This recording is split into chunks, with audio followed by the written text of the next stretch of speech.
Welcome back to the Michigan Business Beat, brought to you on the Michigan Business Network. I'm Chris Holman, and in our studios in downtown Lansing, but we're going to head up to mid-state, so to speak, I guess, an old friend.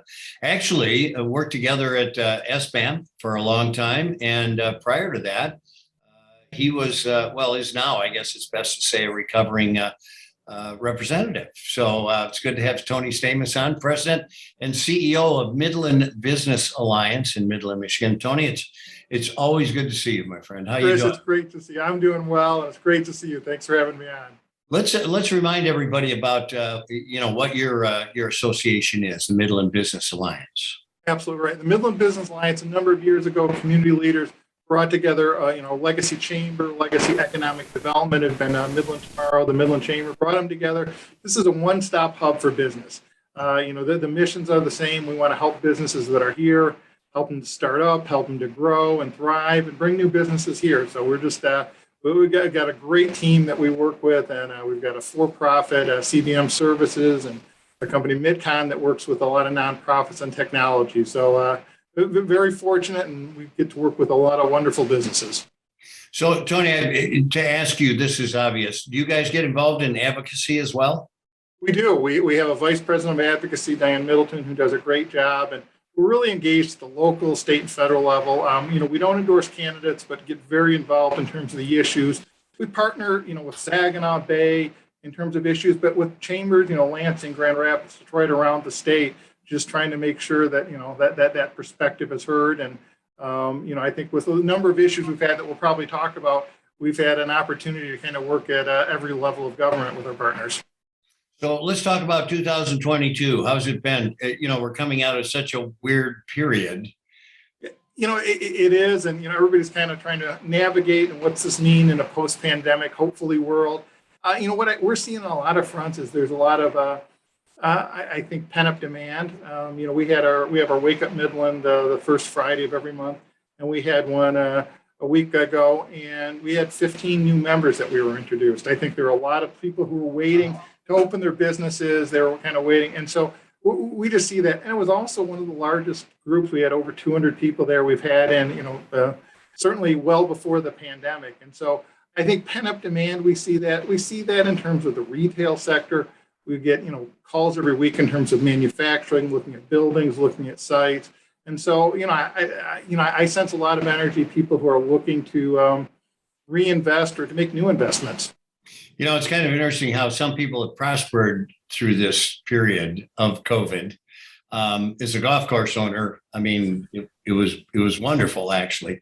But to keep things moving through that whole period like you have, and especially going into 2022 is pretty phenomenal. Any big projects coming up, events? Yeah, we've had a number of large investments. Corteva, which is high-tech agriculture, they came out of Dow and DuPont came together, and then they spun out into Dow and DuPont have separate areas, and then Corteva took the agriculture business, which is historic businesses from both Dow and DuPont, and has built that. And so they've had about a $250 million investment. They're going to be wrapping up this year here in Midland, and so that's been really exciting to see this new company, but with a lot of history and a lot of great legacy. Well, yeah, you're absolutely right. It's an established, so they come in and they just create jobs, which is one of the things you're in the business of doing. Yes. So let's talk about that, because when companies come in and create jobs, you have to have people to fill those jobs. Right. Well, tell me about the talent issues in your area. Yeah, that's top on the list pretty much for everybody we talk about. Not just here, Midland, regionally, around the state and the nation. And I think what we're trying to work on is, I think we've got a great case for why people want to be in Midland in terms of the quality of life, in terms of the amenities, and so we find people are really interested, but it's competitive. And so there are some challenges that we see around there, be it childcare, transportation. Broadband is something that we're really engaged with. We have somebody specifically working in terms of broadband. I think we knew it before the pandemic, but broadband, it's a utility. You need power to your home. You need broadband. Whether it's working from home, you can work globally. Whether it's kids needing to communicate virtually, whether it's telemedicine, that's just an essential component. And so we're trying to build our infrastructure throughout the county, and I think that's when we look at the housing challenges, that's a big part of it, is making sure that connectivity is available. Well, you're absolutely right. And there are actually areas of this state where small businesses are closed out because of lack of broadband. So you're absolutely, it is that. Are you seeing any of the wage inflation that cropped up to number 2 on our Michigan Future Business Index? Yeah, I think we certainly see that. It's hard to drive around town where you don't see a slew of signs saying help wanted, we're hiring. And so we do see that pushing up. I think we hear that when we talk to our businesses. We also hear then the conversation about people talk about work flexibility. Okay, what's the ability? Do I have to be in office? I think that world has changed, and it's not going to go back to where it was 2 years ago. And so I think a lot of the businesses are trying to navigate what's that look like? What do they need in terms of working with their team? And but yes, I'm certainly, I think in the competitive market, we do see that. Well, I think if COVID's done anything, it showed us that we don't have to have the traditional workplace to get things done.